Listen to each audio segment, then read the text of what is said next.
হাঁটতে পারতেছিলেন না, হাঁটতে দুইজনের কাঁধে ভর কইরা আম্মা জান আয়েশা রাদিয়াল্লাহু তাআলা আনহা বলতেছিলেন, আমি দেখতেছিলাম আল্লাহ রাসূলের পাও দুটো মাটিতে হেসরাইতেছে। এই অবস্থায় যে মসজিদে আবু বকর সিদ্দিক রাদিয়াল্লাহু তাআলা আনহু পাশে বসতেন, এই অবস্থায় যিনি নামাজ মসজিদে ছাড়বেন, পায়ে হাত দিয়ে আসেন একটা ঐতিহ্য যে আজকে থেকে ৫ ওয়াক্ত নামাজ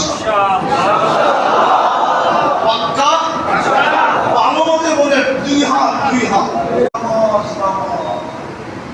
হাঁটতে পারতেছিলেন না, হাঁটতে দুইজনের কাঁধে ভর কইরা আম্মা জান আয়েশা রাদিয়াল্লাহু তাআলা আনহা বলতেছিলেন,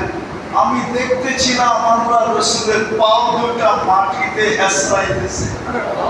এই অবস্থায় যে মসজিদে আবু বকর সিদ্দিক রাদিয়াল্লাহু তাআলা আনহু পাশে বসতেন, এই অবস্থায় যিনি নামাজ মসজিদে ছাড়বেন, পায়ে হাত দিয়ে আসেন একটা ঐতিহ্য যে আজকে থেকে ৫ ওয়াক্ত নামাজ পাক্কা, ভালো মতে বলে দুই হাত